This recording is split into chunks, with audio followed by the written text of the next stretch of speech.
Hello, everyone. Good evening, and welcome to the fifth episode of ICPA Clinical Series. The objective of ICPA Clinical Series is to solve one clinical challenge in each episode. And today we have the fifth episode, and we have our privilege to have Dr. Rohit Khatavkar with us, MDS Endodontics. He is a visionary microendodontist known for his proficiency with a variety of endodontic equipment and latest gadgets.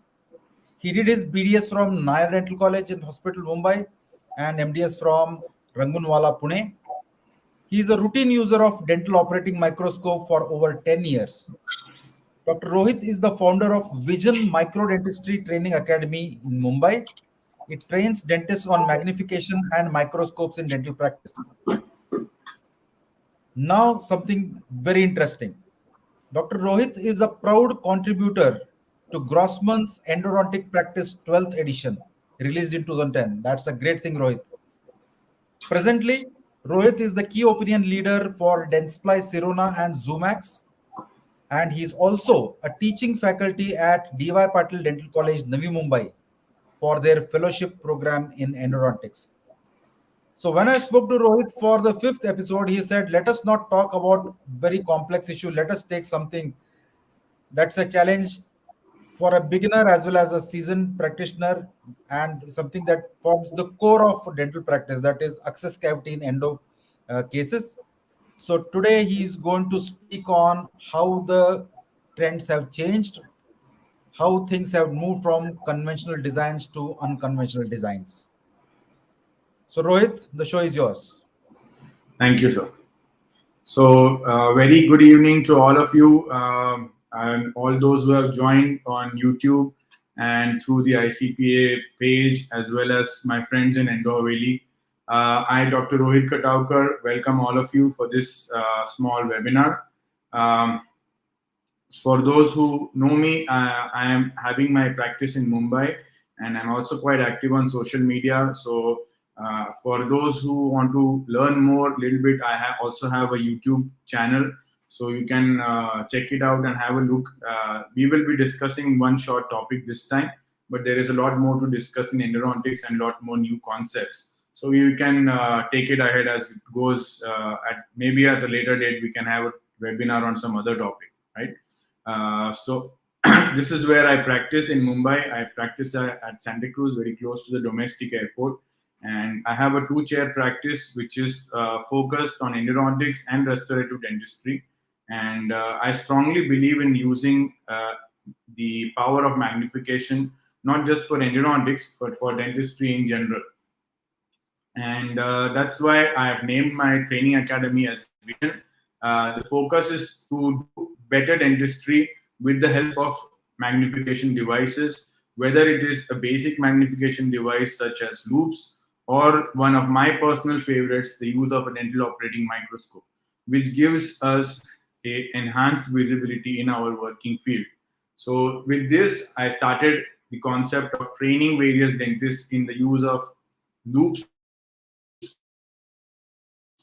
as improve the kind of endodontic treatment that you perform on a daily basis. Okay, so far we've had participants from across the country and also some who have traveled across the globe to learn to do better endodontics. Okay. So my assignment for today is going to be on access cavity preparation in endodontics, and we start from the very basics, that is conventional access cavity preparation, and go to some unconventional ideas and concepts with regards to access. So let us first unravel the mysteries of the pulp chamber by having a proper access opening before we start our endodontic treatment. Now, the formula for endodontic success has been more or less the same over the past 50 or 100 years. That means you have to correctly diagnose a case, do a proper access opening, instrumentation, that is your cleaning, shaping, and obturation. With the new concepts and new ideas, new techniques, materials, this formula has become a little more complex. But at the same time, these newer things which have got incorporated for us dentists have made our life a little bit simpler and easier to perform the same procedure. Right? The objectives of our access cavity preparation are going to be the same whether we do a conventional or an advanced access cavity. So we will first try and remove all the caries when there is a presence of carious lesion. Try and conserve sound tooth structure as much as possible. Unroof the entire pulp chamber so that we have good amount of visibility. Remove all the coronal pulp tissue before we go and access the radicular pulp tissue. Try and locate all the canal orifices so that we know how many canals we have, instrument and subsequently disinfect, and try and achieve a straight line access to the at least the straighter portion of the canal, or in case you have a straight canal, then right up to the apical foramen, right? Before we start our access cavity preparation, it is very, very important that we study our preoperative radiographs for at least a good 5 minutes. And what do we do when we study our radiographs? We try and locate the internal canal anatomy, try and locate the position of our pulpons, canal orifices, the location of the roof and the floor of our pulp chamber, and also a very important landmark, that is the cemento enamel junction. Now, why is the cemento enamel junction so important? Because it is the only landmark which is seen both radiographically as well as clinically. And this will be important when we study our access cavity preparation. So sometimes even the simplest of cases can turn out to be difficult, like this premolar, for instance. If you would not have studied this radiograph properly and started an access cavity just like that, and try and located that one canal which we presumed was there in this particular tooth, you would have ended up missing an entire canal. Okay, so that's why it's important that we take our time and study the radiographs before we start our access cavity. Now, most of the times we take a regular intraoral pediopical radiograph for our access cavity preparation or diagnosing the case. In case of maxillary molars, many a times there are a lot of structures or the adjacent teeth which might overlap, and this does not give us a good idea of the dimensions of the pulp chamber, which is important before we start our access cavity. So, in such cases, bite wing radiographs are really helpful for diagnosing and locating the positions of the canal orifices, checking the pulp chamber height, positioning of the pulp horns, and that is good for both the maxillary as well as mandibular posterior teeth. Sometimes we also need to take angulated radiographs, which give us an additional information in terms of the positioning of the canals, location of the pulp chamber, and the extent of the pulp horns. Of course, today we have better radiography and visualizing techniques in the form of a CBCT.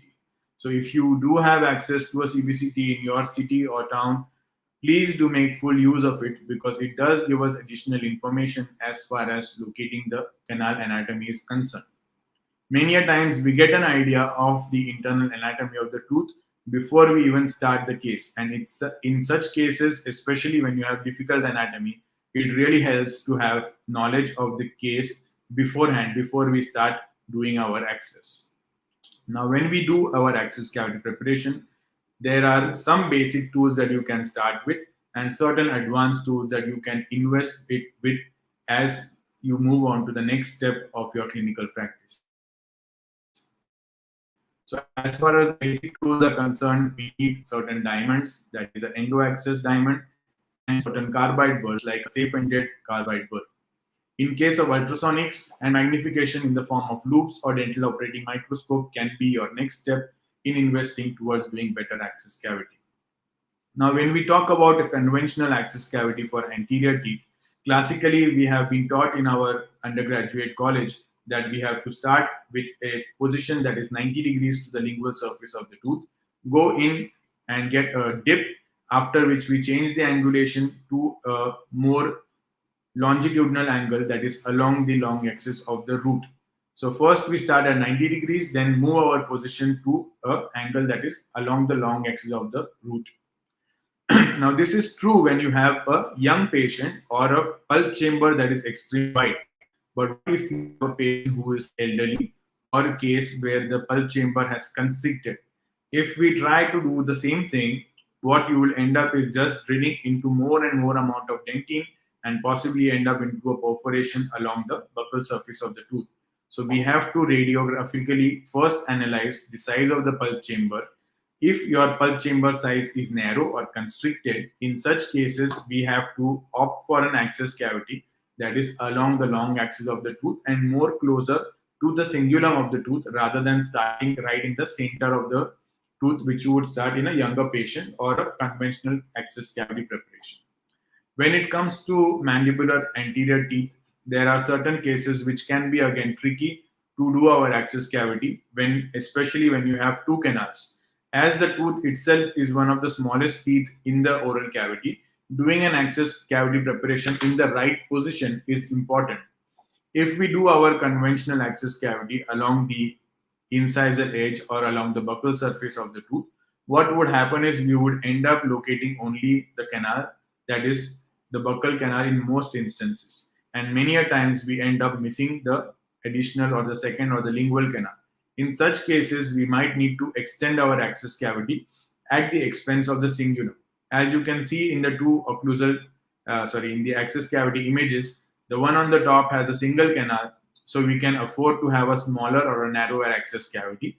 Where you have two canals, in that case, you need to extend your access cavity more in the buccolingual direction so that both the canals can be accessed easily. Now, around 4 to 5 years back, I realized that there was a lot of confusion with regards to choosing a good access cavity preparation kit. And I worked with this company called Strauss, and we designed this access cavity preparation kit, which actually covers most of the clinical situations that you would come across. Now, you don't need to use all these 7 burrs for one single tooth for any access cavity preparation. In fact, for a particular case, I would not use more than 2 burrs, but this is an entire range of burrs which will help you for your basic endodontic treatment as well as the retreatment cases. So this is one of the burrs that I would start off using for almost about 80% of my cases, which has a combination of a round and a tapered cylindrical burr. So the round burr reduces any chances of the burr slipping when I start my access cavity preparation, and the tapered cylindrical burr also helps me extend the access cavity along the lateral surface of the tooth. With regards to access opening into a metal ceramic crown or a zirconia crown, these specifically designed burrs are going to help you to avoid any ceramic chattering or cracking when you try to do an access cavity through these crowns. So these can be used for both PFM crowns as well as zirconia crowns for gaining your initial access into the tooth surface, after which we can switch to our regular or conventional burrs. When you have a PFM crown, in such cases, the initial ceramic will be removed by the previous burr, and that would be followed by using this particular burr for removing the metal. Now, this burr is not designed to remove a crown or to cut across a crown, but rather to cut through the metal of the crown. So, the height of the burr is very less, which is normally the thickness of the metals, which would be somewhere between 2 to 3 millimeters to the maximum. Beyond this, you can always move to your conventional burrs and then continue your access cavity preparation. This is a special burr which I have designed specifically for areas where you need to work in a very narrow portion of the tooth, for lower anterior teeth, for NB2 canals, for locating additional canals along the mesiobuccal to the mesiolingual canals of mandibular molars. This particular burr is very helpful. So this is designed for troughing along the isthmus areas of these particular teeth. Now, when we talk about access cavity preparation for posterior teeth, the designs of the access cavity are by and large dictated by the presence of our canals. As you can see in these images, which I have taken from Ingalls Endodontics, that the location of the canals is going to be always slightly more mesial in the posterior molars. That means whether it's mandibular or maxillary molar, they are always going to be positioned more towards the mesial surface or the mesial half of the tooth. Whereas in case of premolars, usually it is going to be very much in the center of the tooth. So let us take a look at some of the clinical cases as I describe to you the problems and the solutions that we can overcome these access cavity issues. So this was a case which was referred to me for a retreatment when patient has undergone root canal treatment just about 6 months back. As you can see on the preoperative radiograph, there is clearly one canal which is missed and the other canal is severely underfilled. So the first thing we will do is analyze the case and look for the problems that we have to deal with before we start treating the situation. So we did a conventional access cavity preparation here, right in the center of the tooth, and we will always presume that there would be two canals in a maxillary premolar. If I do find a canal which is right in the center of the access cavity preparation, in this case, I would probably not think of looking for a second canal. But if one of the canals is slightly off the central groove or the central line angle of the tooth, in that case, I would definitely look for a second canal approximately equidistant from that position. Say from the central groove of the tooth, I find the buccal canal which is about 2 millimeters away. Then generally 2 millimeters in the opposite direction, I should be able to locate the palatal canal as well. So, as we had already predicted, I did find both the canals, that is the buccal as well as palatal canal. We negotiated and removed the existing gadapercha and negotiated the canals to the apex, confirmed with the gadapercha point, and that was the downpack, backfill, and of course, we removed all the existing restorative material and redid the entire restoration as the pre-post endodontic restoration. Okay, so we have to make sure that our bands and the wedges and the rings are absolutely perfectly adapted, and that's where magnification really helps us to check this before we start doing our post endodontic restorations. That was the series of radiographs and the final radiograph. Now, when it comes to using advanced tools or equipments, one of the limitations that our conventional high-speed drills have is that the head of the handpiece always limits our visibility. So when we have the head of the handpiece located right above the occlusal surface of the tooth, we are almost having zero visibility. So this problem is actually solved with the help of ultrasonic tips. So ultrasonic tips actually have the entire tip which is much more compact and the handpiece gets pushed further away from the occlusal surface of the tooth. So we have different types of ultrasonic tips that are available, and there are certain specific tips which are designed to be used in the coronal third, some of them made for the middle third, and some specifically for the apical third or for irrigant activation. So please check the scaler that you have and accordingly purchase a corresponding tip. As far as access cavity preparation is concerned, there is only one tip or one series of tips which I would recommend to you, that is the Startex tips. These tips are specifically designed for working only in the coronal portion of the chamber and not meant to be used inside the canals. Okay, so there is a series of tips from 1 to 5 which can be used. Amongst these, the Startex 2 is one of my personal favorites and that can be used for access cavity refinement. Now, this is a very good statement which I always follow, that fail to plan is a sure shot plan to failure. So when you do your access cavity design, it's always better that we plan the access cavity so that we can have least amount of collateral damage or destruction when we do the access cavity preparation. So I always prefer to map my access cavity according to the position of the different canals. So usually I have a canal, an area which is marked for the mesobuccal, one for the palatal, and one for the distobuccal, the three basic canals, and that would be the limit of my access cavity preparation. So let's have a look in this particular case, which was of a young patient, maxillary first molar, which had a deep existing restoration, and it ended up being non-vital. Patient came to me with severe pain. So this was an absolutely intact and healthy tooth, which just had a very deep class 1 cavity preparation. So what we did is we tried to conserve maximum amount of the tooth structure, but for doing this, I had to plan my access. So what we did is I used a very basic OHP marker, which you can get from any stationery shop. We mark these points on the patient's tooth, and these are going to be my limitations where I will not extend my access cavity preparation. So as you can see, after doing my access, I try and have a access which is as conservative as possible and practical. After which, if needed, I can always modify the access cavity design.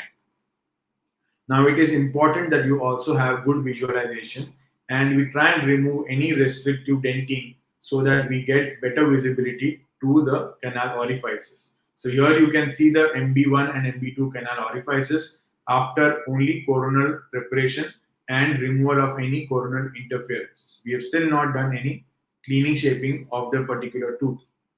Same way in case of mandibular molars, I would mark these points.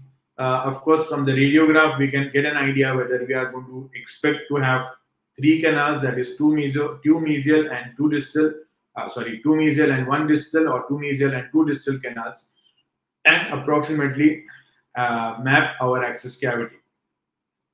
So when we do our access cavity according to our mapped plan, we should be able to locate the mesial canals immediately, after which we can extend the access cavity to locate the distal canals.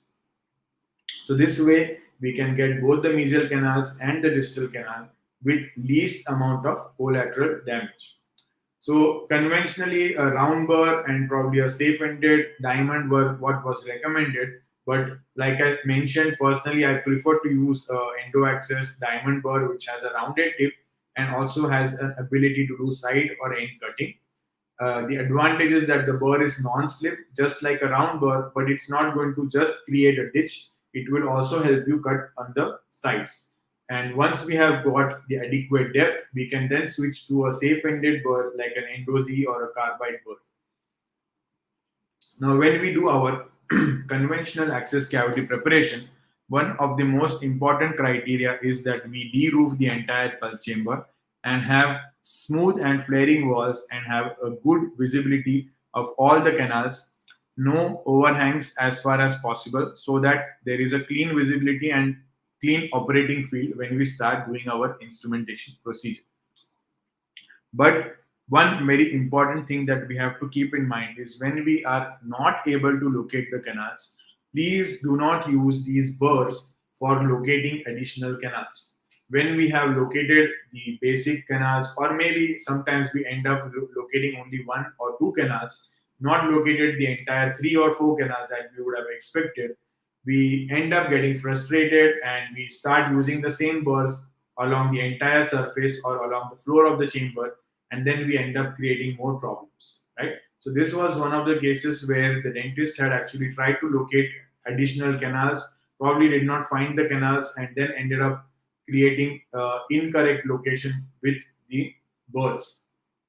So we had to retreat this case, end up creating a small barrier for avoiding any perforation, and that was the final radiograph. You can clearly see that the case was almost going to be a perforation in the area where the dentist had tried to locate that additional canal. Okay, so please use a DG16 Explorer when you are unable to locate the canals after doing your access cavity preparation, and don't use the burrs to locate the canal orifices. Okay, sometimes the cases can end up being disastrous, where there was a huge perforation over here and patient came to us with a severe amount of pain, and we actually ended up locating both the canals, and they were extremely close to each other, where barely about 0.5 millimeters away from each other. But look at the amount of damage that has happened in the process of trying to locate the canals. Okay, so we did end up saving this tooth, but there was unnecessary amount of tooth structure that was already destroyed before we even started off the case. Now, when we want to locate these additional canals or even the basic canals, some basic rules can be used. These have been laid down by two authors, Dr. Krasner and Rankov, way back in 2004. During my post graduation, under the guidance of my teacher, Dr. Vivek Hegde, we wrote this article, and I will just present to you some of the images from the article that will help you try and locate the canal orifices when you do your access cavity preparation. So these images are going to be helpful for you to understand the different laws. The first couple of laws are related to more on the mandibular molar teeth, not so for the maxillary molars. So the laws are pretty simple. In the first image, you can see a red line that is drawn across the buccal, the mesial to the distal end of the mandibular molar, and as you can see, that the canals are located at a point which is equidistant from this particular red line. So the red line runs through the entire length of the tooth, and the mesobuccal and the mesolingual canals are equidistant from the line. In the fourth image, you can see where in a case where you have four canals, the canals are going to be located at a point which are equidistant and at the same time perpendicular to this red line. So you can see those yellow lines which are perpendicular to the red line, which are going to be the positions of your mandibular teeth. So with this in mind, we should be able to locate the additional canals or try and find out four canals if at all there is a presence of them in mandibular molars. The only exception to this rule is a case of radix entomolaris, where you have an additional root which is separate from the conventional four canal mandibular molar. So this is easy to find out because you can see that additional root on the preoperative radiograph. So there is no doubt in your mind that we have to find this additional root, and usually it will be slightly off from the conventional position of the canals. Usually it will be a distance around 1 to 2 millimeters away from the regular position. But if you are able to locate at least three canals, the location of this fourth canal becomes easier. The other law of pulp chamber states that there is a law of color change, which states that if you have a pulp chamber floor which is visible, in that case, the pulp chamber floor is always going to be darker than the walls of the chamber. So, if you are able to visualize a very shiny area or a white patch, usually it would mean that you have not de-roofed the pulp chamber, or there is a pulp stone or a calcification that is present on the surface of the pulp chamber floor. So once that is removed, we will be able to see a much darker floor, which will indicate that you have completely de-roofed the pulp chamber.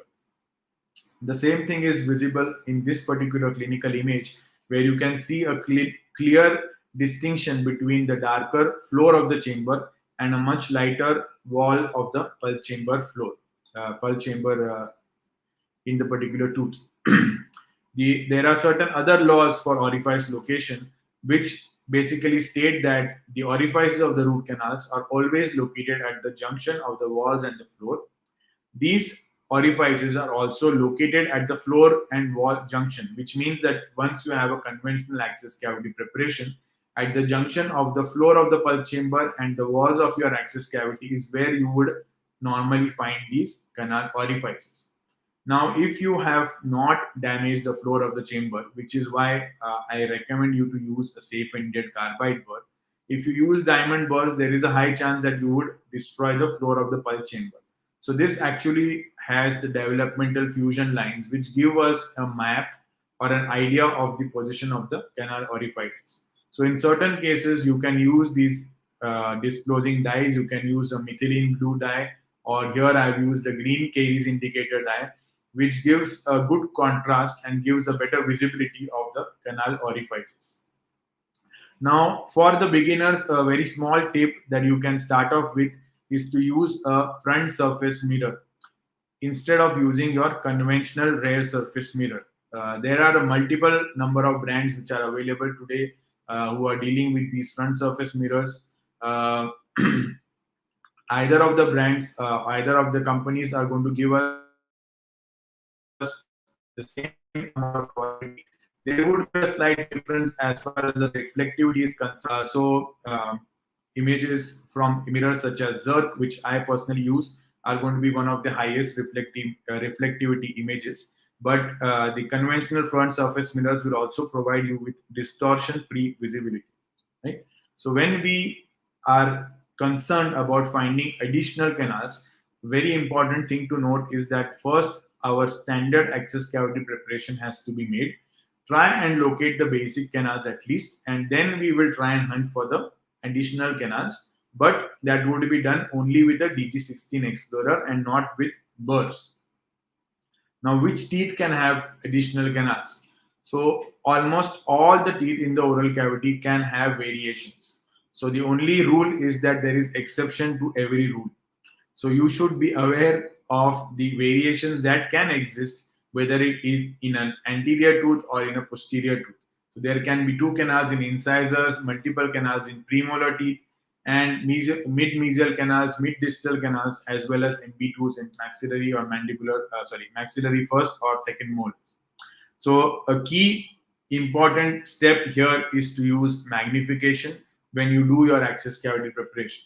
So please do invest in a very good quality magnifying device. You can start off using a pair of loops, and then slowly, if you wish, you can always progress to a more advanced device such as a microscope. The light from this device, whether it is a microscope or a loop, is going to give us enhanced visibility, and that is going to help us improve our access cavity preparation design. And then we can consider doing a unconventional or conservative access cavity preparations, right? So with regards to the newer concepts in access cavity preparation, there are a multitude of access cavity concepts which are available today. So today the conventional access cavity preparation is known as traditional access. So what was conventional or the norm earlier has now become a traditional access cavity approach. And today we have conservative, ultra conservative, incisally driven, or caries driven, or restoration driven type of access cavity concepts. The same thing will apply when it comes to posterior teeth as well. So you have a traditional access cavity, conservative access cavity design, ultra conservative truss access, caries, directed access, or restoration directed access. Now these different concepts basically aim at trying to conserve the amount of original tooth structure and try and cause as less collateral damage as possible. Now, what is very important is that we also need to have a good amount of access to locate the canals and subsequently do our instrumentation procedures. For having a good amount of access and visibility, it is important that we use some form of magnification. Okay, so if you are not using magnification in your dental practice, I will definitely not recommend you to start doing these access cavity preparations. Now, as you can see from the access cavity designs, it is not difficult to make a small hole and start locating the canals. Okay, any of you can do it. It's just making a small hole and then try and locating the canals. But the key factor here is to try and have visibility through this small hole. If we are not able to have visibility, in that case, we would end up creating more problems than trying to solve a problem that the patient has come to us with. Okay, so please do not try to do this because you would end up having problems, and we will discuss one such case at the end of the presentation to understand what sorts of problems you can come with. So there are different concepts, like I said, for access cavity preparation in terms of doing modern access cavity. Uh, these are some of the access cavity concepts that I follow in my practice, and I will show it to you in form of some of the cases so you understand why these concepts are the ones that I personally like and not all of them or not one of them specifically. Okay, so one of my most favorite concepts is to do a caries directed access. Now, as we all know, majority of the patients who come to us with pain in the particular tooth is going to be a result of caries which has approached or is almost approaching the pulp. So the logical thing to do is first caries. In most of the cases, once you remove the caries, you are able to access the canals or at least into a part of the pulp chamber. So this helps us get some guideline as to where the extent of our pulp chamber is going to be, and subsequently try and extend this access cavity to locate the rest of the canals. So this is one of the concepts that I always follow. If wherever there is caries, I will first try and remove all the caries. If the caries is not very deep, it's not approaching the pulp chamber, or it is in an area which is much further away from the access cavity. In that case, I will restore that tooth either with composite or a glass ionomer as a temporary measure, and then start my access cavity preparation in the area where it is needed. So usually caries which is located in the mesial surface of the tooth becomes a little easier spot to try and locate the canals. But every time you may not have a case where there is caries on the mesial side. So here we had caries along the distal surface of the tooth. Uh, for me, luckily, once I removed the caries, I could directly get a drop inside the bulb chamber, and this helped me do a conservative access cavity preparation. As you can see here in the image taken on the occlusal surface of the tooth, it's a very unconventional access cavity, but I was able to locate all the canal orifices and subsequently instrument and obturate them. Okay.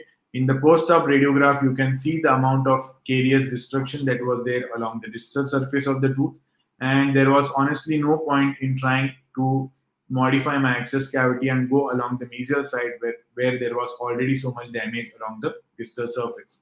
So this was a relatively easier case because most of the canals were straight. There was not too much of a curvature here. So the risk of causing any problems was on the lower side. This was another case where we had caries along the mesial surface, and as soon as I started removing the caries, I could visualize the pulp chamber immediately. The tooth was hyperemic, and the patient did come to us with severe amount of pain. So we did a pre-endodontic build-up, send the patient back, and in the next visit, now you can see the two mesial canals as well as the distal canal through the conservative access cavity. Now, the important thing to note here is that because we are doing the access cavity preparation under magnification, we are also able to locate the area between the isthmus or the area between the two mesiobuccal and the mesiolingual canals. We are able to locate and clean the isthmus, able to locate and see if there is a presence of an additional canal between the two orifices, and that is the reason we can afford to do a conservative access cavity preparation.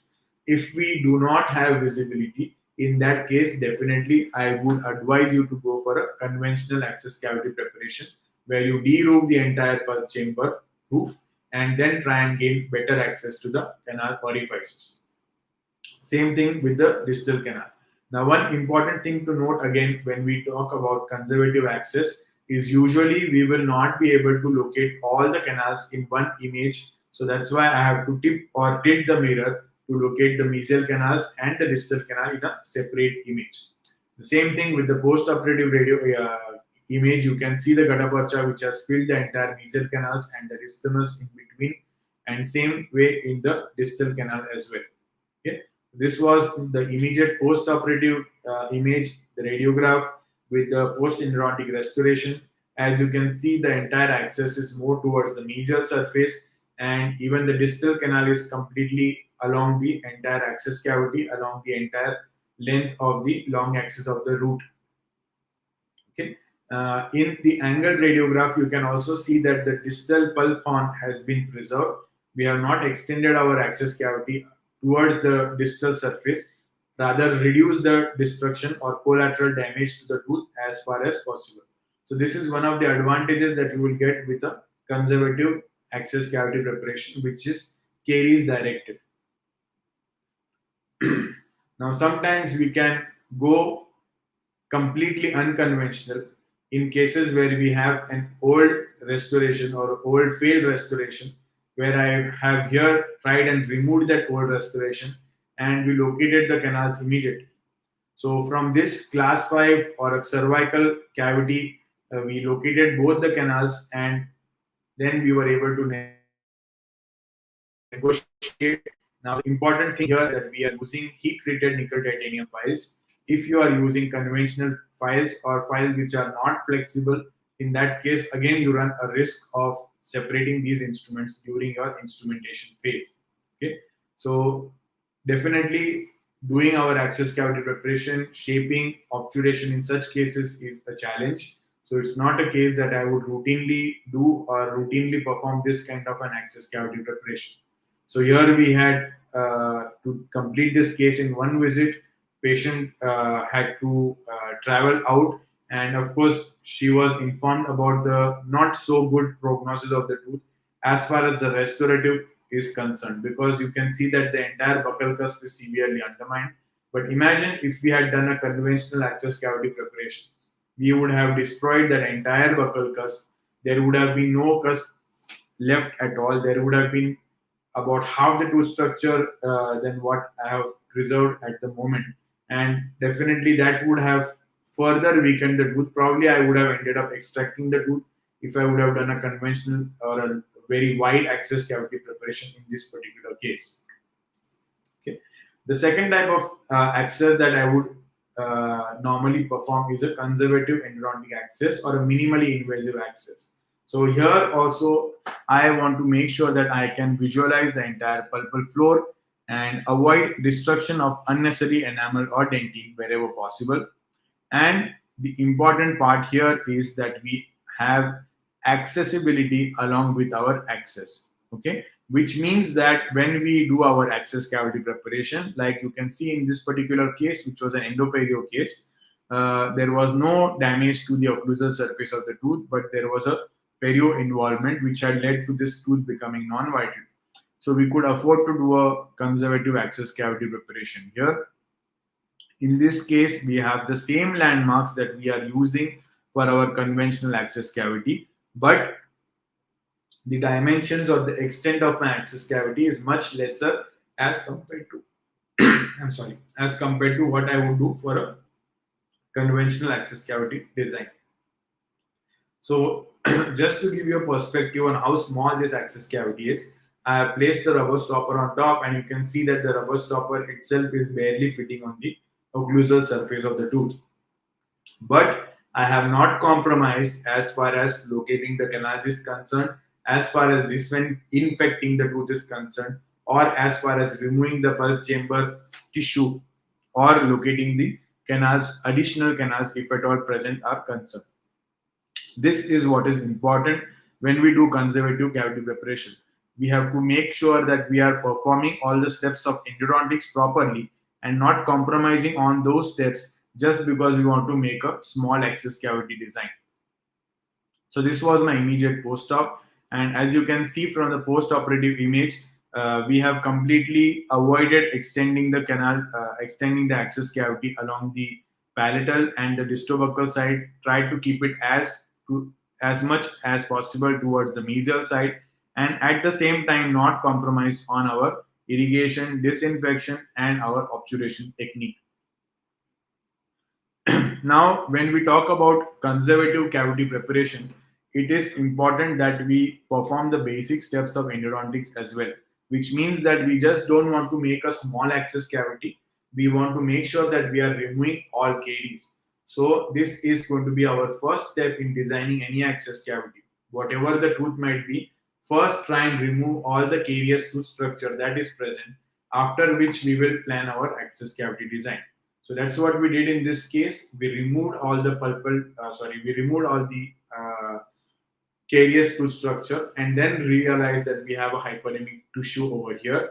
After which, instead of using our conventional air rotor burrs, we switched to ultrasonics. So ultrasonics helped us create a access cavity which is as conservative as possible.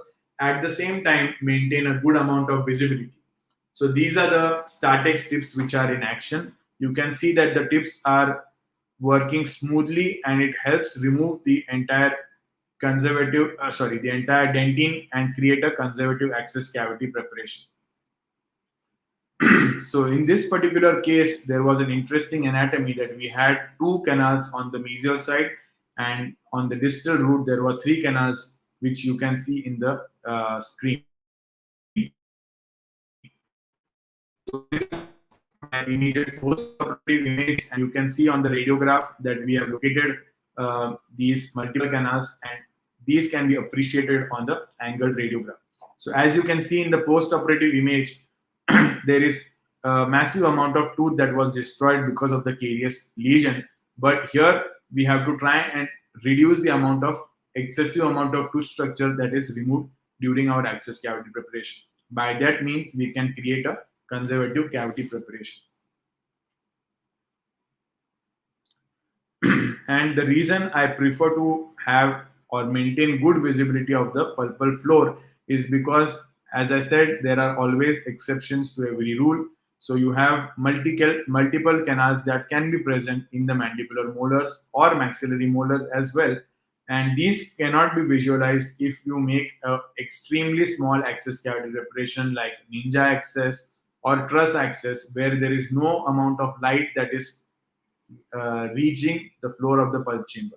So this is one of the reasons why I prefer to have a conservative access cavity preparation, not a extremely ultra conservative or a ninja access or a truss access, unless I have possibly a CBCT taken for each and every case. And in that case, I will probably take the risk because I have some additional information which is available with my CBCT, which tells me the number of canals that I can expect before I even start my access cavity preparation. So if you don't have a CBCT, if you are not using a microscope, then please don't attempt to do ultra conservative ninja access or truss access, because these are not predictable in each and every case. Yes, one or two cases you might end up doing a good job, but it's not something that you can do consistently in each and every access cavity preparation. Okay. The third type of access that I prefer to use is a strategically extended access cavity preparation, which means that we will try and remove all old restorative material, especially when you have restorations like amalgam, remove all secondary caries under this existing restorative material, and then extend our access cavity where it is necessary for the purpose of accessibility.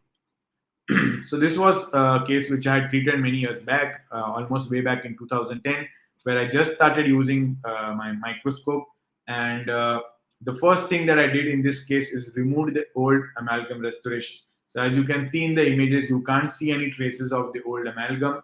This was a case where the patient had come with a cracked tooth syndrome. There was a crack that was running across multiple areas on the occlusal surface of the tooth. But as you can see in the access cavity preparation, the access has been quite conservative.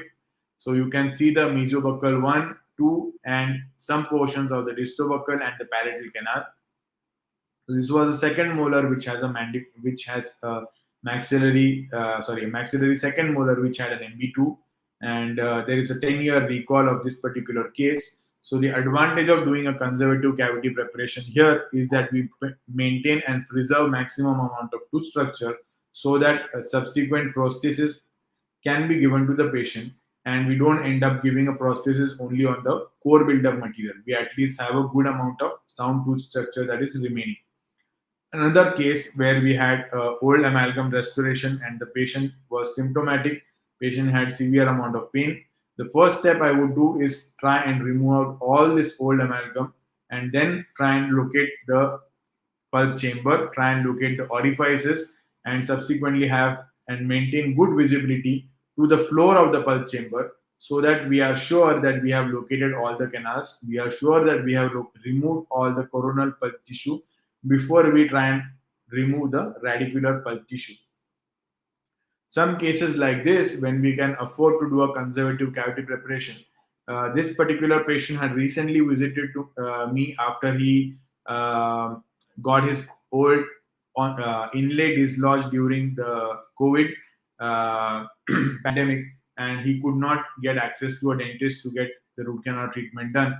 So at the end, the restoration done. So at the end of this whole year, he ended up having severe amount of pain and sensitivity on this tooth, because this had remained open for almost a year. And you can see on the palatal root there is also a lesion on the radiograph.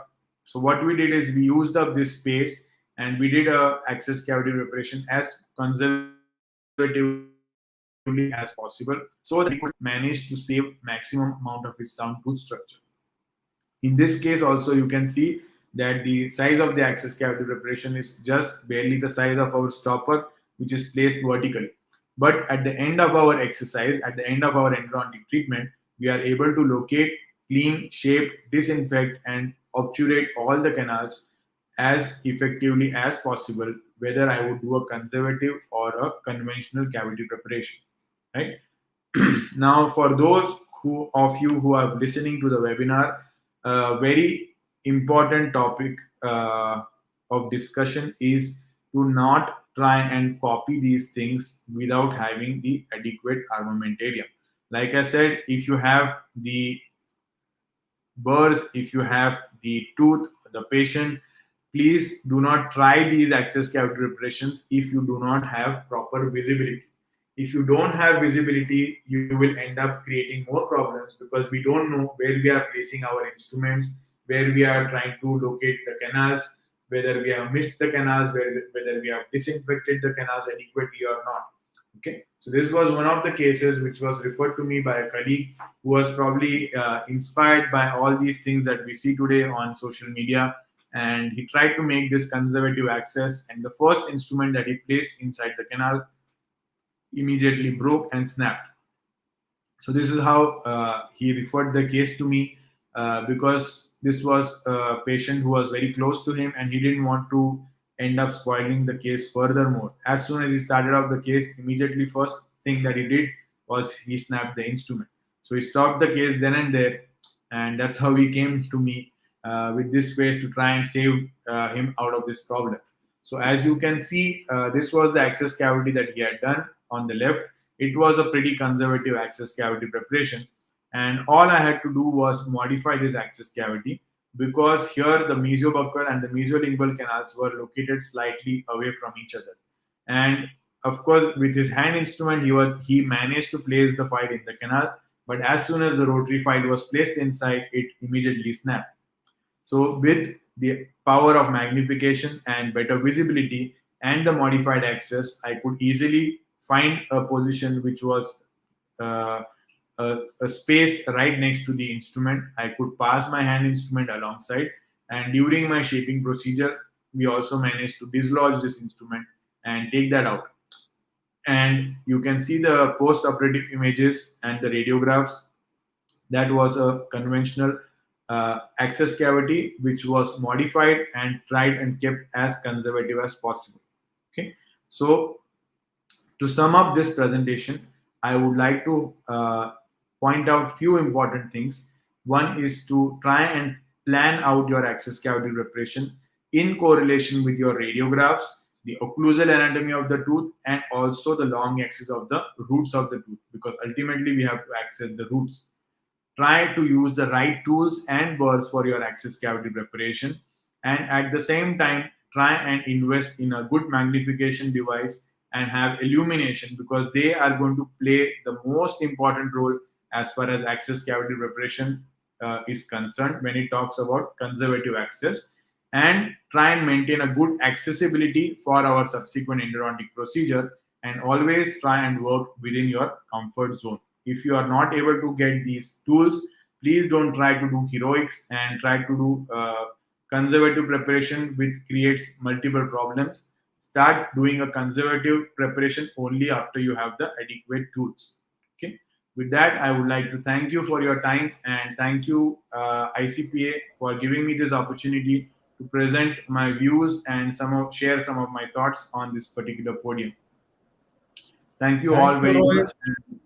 You can get in touch with me in case you want to discuss anything related to endodontics or know more about our upcoming training programs. Thank you so much, Rajiv sir, for this opportunity. Thank you, Rohit. It was an amazing lecture. I know must have been very, very informative, especially for the youngsters, fresh practitioners.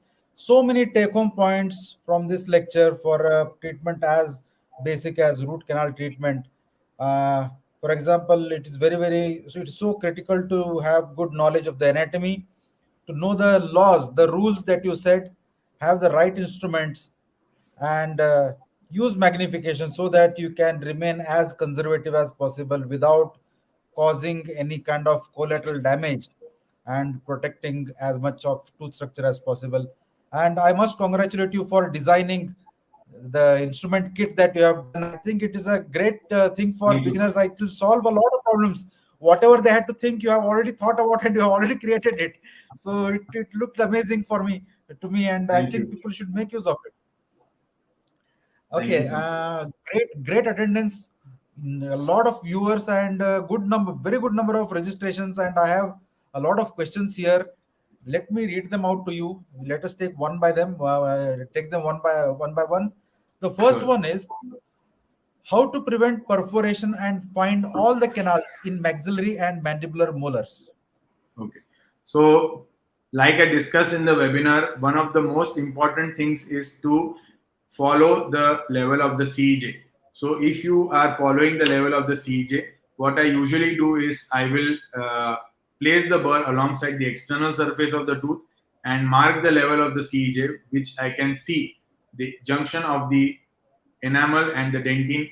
If the tooth there is recession, definitely it becomes easier to locate the CJ. If not, then you can always use a periodontal probe and try and locate the height of the tooth, and that height is going to give us the depth, extent, or the depth of our access cavity preparation. I will not go beyond this depth because at this depth, usually I would be either in two places, either at the roof of the pulp chamber or somewhere right in the middle of the pulp chamber. Definitely not at the floor of the chamber. The second thing that I can suggest to you is to use safe-ended burrs, which will be used immediately after you've got slight amount of drop, so that you are 100% sure that we don't end up accidentally working on the floor of the chamber and perforating the chamber. All right, great. Let me take a question from the live audience. Does root canal curvature dictate the access opening? Yes, definitely. If you have a curved canal, in that case, I would try and get my access cavity positioned in a way that at least I am able to reach to the first curvature in a straight line access, after which the second curvature that is there, that is inside the root, will be accessed by my rotary instruments. If I am doing a very conservative access right at the corner portion, the first curvature that I am going to get is at the level of the orifice, after which the second curvature is right inside the canal. So that is going to make my task a little bit difficult and increase my chances of instrument separation. We don't want that to happen. All right. I think the same answer is applicable for this question also. I'll read it out. Sir, how to negotiate and maintain patency in severely curved canals, especially MB canals? Yes. So once you have a straight line access and then you get patency with either your 8 or 10 number files, it is going to be easier to maintain the patency if you are having a initial access which is straight line. If you have a curved access, that is going to make it difficult for you to remove the existing debris and then maintain the patency. All right. Next question. Can small access be a norm? Is it possible in conventional endodontics?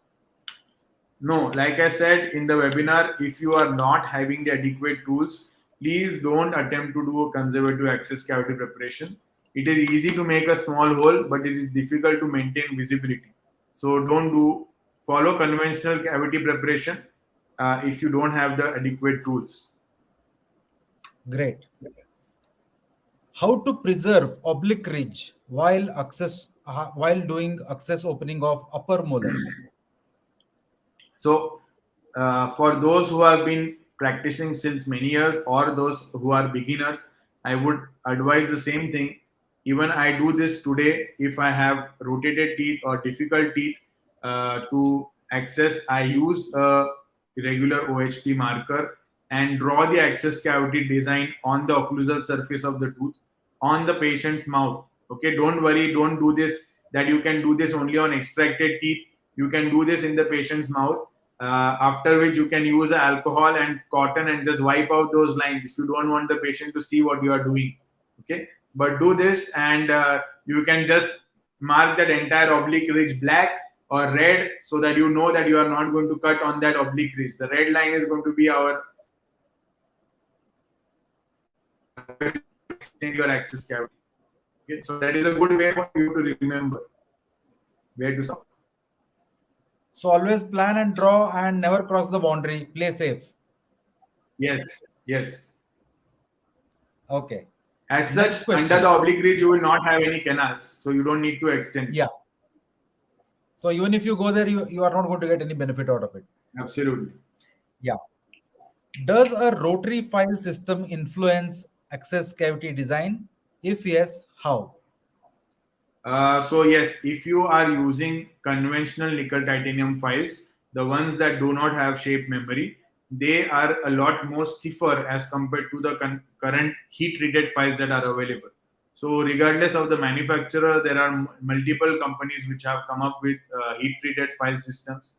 So these can be used very easily with conservative access cavities. So if you are not using heat treated files, if you are using only hand instruments, then don't attempt conservative access, because those files are stiffer and they will not be able to negotiate the coronal interference. So forget about going to the radicular interferences or the curves. All right. Next question. I am not able to see the floor of pulp chamber as it appears completely black to brown even after using chair light. Please tell the solution for this problem. Okay.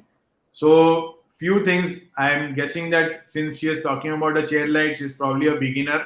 So if you can invest in a LED chair light uh, as opposed to your halogen light, that will still give you a little better visibility. Uh, the second thing that you can do is to buy front surface mirrors, because they will take most of the light and then reflect it down into your access cavity preparation. And third thing you can do is soak the entire pulp chamber once you have gained access with sodium hypochlorite. If there is any blackish brownish area which is probably chronically infected tissue, pulpal tissue, in that case that would get dissolved and then you would have better visibility. Of course, the other things that we spoke about in terms of magnification, having a illumination along with your loops, all these things will help. But these three basic things will help you solve most of the problems. Okay, so you got an immediate reply for your answer. Thanks, sir, for replying to my question. Which are the heat treated files? So there are multiple files available. You have ProTaper Gold available from Dentsply Sirona. You have True Anatomy files which are also available from the same company.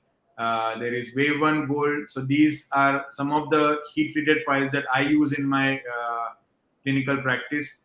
There are also some good files called Endostar files from Pole Dent. These are also heat treated files. So any of the files where you can bend the instrument and it stays in that same position, these are good files that you can use for conservative access cavities. All right. How to approach severely curved canals in molars and premolars? I think this has already been answered. Yeah. Is Next question, is unconventional access preparation good while using conventional methods for disinfection and obturation? So as I said, if you are doing conservative cavity preparation, in that case we have to probably also think of changing our instrumentation and our disinfection obturation techniques. Okay, so with regards to disinfection, I would prefer to use some plastic type of activation devices like sonic devices like the Endo activator. I would definitely not use ultrasonics or any metal based activation devices, because chances of these tips breaking are on the higher side when it comes to having a conservative or unconventional cavity preparation. The second thing is that with regards to obturation, if we are not able to get good straight line access, in that case, doing lateral compaction becomes difficult. So today we have option of using something like bioceramic sealers. So they can be used with bioceramic sealer with a single cone technique can be used in such cases for doing your obturation. All right. I think we have come to the last question now. How to Mhm. modify the access cavity in premolars with deep split? So again, straight line access is very important. We want to access an area which is in the deeper of the canal. So to access an area deeper in the canal, we have to make sure that we are not getting any resistance in the coronal part. So getting a good straight line access and visibility to the straighter portion of the canal will help you negotiate that deep split. I think Rohit, you will have to repeat this because in the initial part your audio was not clear. Okay. This So answer, in this last case, answer. right. So in case of any canal which has a deep split, it is again important that you have straight line access and visibility till the straight portion of the canal. Okay, okay. Amazing, amazing. Amazing presentation and total Thank justice you. done to the topic. And I'm sure the audience had a great time getting clarification over the entire spectrum of access opening. right from conventional to unconventional. I thank Dr. Rohit Khatavkar from the bottom of my heart for accepting my invitation and doing this brilliant lecture. And I I would like to tell the audience that people who missed watching this lecture live, you will get the link of the recorded lecture very soon. Of course, we'll send you a short summary of this lecture as well. And so keep watching ICPA clinical series. Soon we'll be back with our sixth episode and we will announce the next topic of the episode. And the theme is always each episode one clinical challenge. So once again, Dr. Rohit, thank you so much for being Thank you. here with us and see you soon in on some other occasion on some other topic. Thank you so much. Thank you Good so night, much. all of you. Thank you. Bye. Good night. Good night.